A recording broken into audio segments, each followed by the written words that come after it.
The forest was calm that afternoon, bathed in soft golden light. Officer Mark walked along the narrow dirt path, his boots crunching gently against fallen leaves. Beside him trotted Rex, his loyal German shepherd, alert but relaxed. It was supposed to be a routine patrol, nothing more than a quiet sweep through the old forest preserve. Mark loved these moments of peace, where the only sounds were the rustle of branches and the steady rhythm of Rex's paws. The two had worked together for years, and Mark trusted Rex more than anyone. The dog's instincts had never failed him, but that calm was suddenly broken. Rex stopped abruptly, his ears twitching. A low growl rumbled in his chest. Mark frowned. "What is it, boy?" Rex didn't move. His gaze locked on something deeper in the woods. Then, without warning, he started barking, sharp, urgent, unrelenting. Mark tightened his grip on Rex's leash as the dog pulled forward, barking with growing intensity. They pushed through the underbrush, branches snapping underfoot, until they stepped into a small clearing. There, in the center, stood an enormous oak, old, towering, its roots thick and twisted like ancient veins. But what caught Mark's attention wasn't its size. It was the strange bulge on its trunk, a massive, swollen lump jutting out from the bark, dark and uneven, almost like a wound. Rex circled it restlessly, teeth bared, growling as if facing a threat. Mark knelt beside the tree, eyes narrowing. The lump was darker than the surrounding wood, slick with moisture, and he froze. It seemed to pulse slightly, like something alive inside. A chill crept down his spine. The forest around him grew eerily quiet. Even the birds had gone still. "Easy, boy," he whispered, inching closer, but Rex's growls deepened, and suddenly, a faint thump echoed from within the tree. Mark's breath hitched. That wasn't normal. Mark took a cautious step back, heart pounding. The sound he'd just heard was faint but unmistakable. Something had moved inside the tree. He reached for his radio, pressing the button with a shaky thumb. "Dispatch, this is Officer Mark. I've got a situation out here, some kind of formation on an oak tree. It's moving." Static crackled before a voice replied, half amused. "Copy that, Mark. You sure it's not just wildlife?" He didn't answer. His eyes stayed fixed on the lump as it trembled again, ever so slightly. Rex snarled, pulling at the leash, his body tense, ears flat. Mark crouched, placing a hand against the bark. It was warm, too warm. Beneath his palm, he felt a faint vibration, like a heartbeat. "Impossible," he murmured. Then, a muffled sound came from within, soft, pained, almost human. Mark's blood ran cold. What on earth is inside this tree? Mark stepped back, his mind racing. Every instinct told him to wait for backup, but the faint, desperate sound from within made his stomach twist. Someone, or something, was trapped.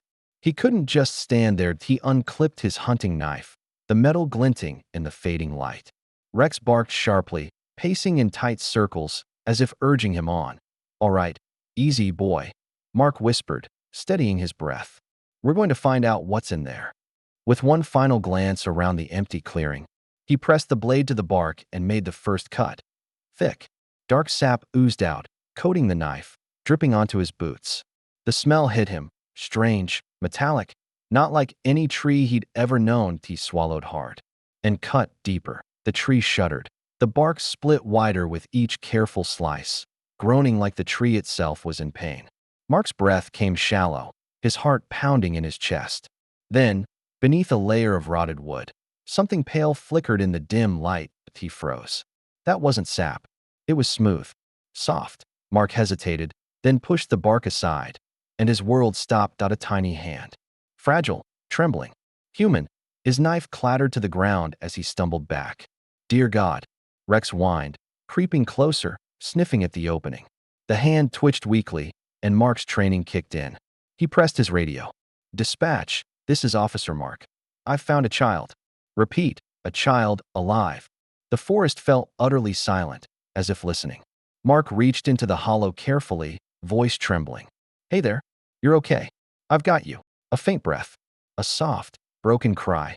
Rex whimpered, licking the small fingers reaching toward him. Mark's eyes burned.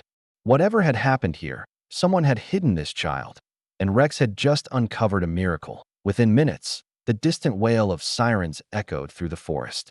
Mark knelt beside the tree, keeping his hand gently on the child's tiny arm, whispering soft words of comfort.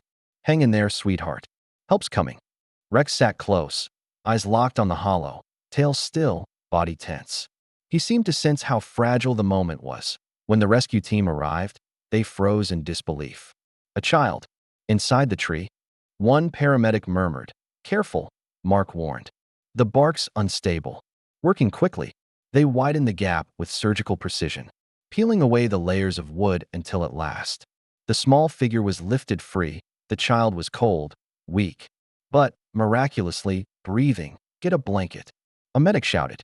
Another checked for vitals. Mark stood back, trembling, watching life return to the small, dirt-streaked face that a voice from the radio crackled. "Missing child. Confirmed match." Mark exhaled shakily, tears blurring his vision. Rex had done it. He'd found the impossible. Hours later, the sterile glow of the hospital filled the quiet night. Mark stood in the hallway, his uniform streaked with dirt, Rex resting at his feet. Through the glass window, he watched doctors moving swiftly around the small hospital bed. The child, now clean, breathing steadily, looked peaceful at last. A nurse approached, her voice gentle. "She's stable. She's going to make it." Mark let out a shaky breath, relief flooding through him. His eyes drifted to Rex, whose ears perked up at the sound of the nurse's words. "You did good, partner," Mark whispered, kneeling to rub the dog's neck. Rex wagged his tail slowly, leaning into his hand. Later, as investigators pieced together the mystery of how the child ended up sealed inside that tree, one truth stood clear. Without Rex's instincts, she never would have been found. That night, Mark knew he'd witnessed a miracle. A few days later, Mark returned to the forest with Rex trotting faithfully beside him.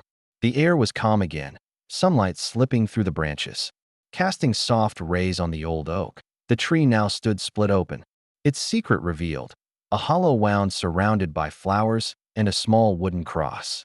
Someone had left a note tied to the bark. "Thank you for finding me." Mark knelt, brushing his fingers across the rough surface.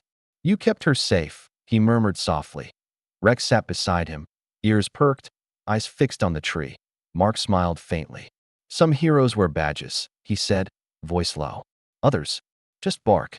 As they walked away, the forest seemed to breathe again, alive, grateful, eternal. If this heart-stopping story moved you, don't forget to like, share, and subscribe.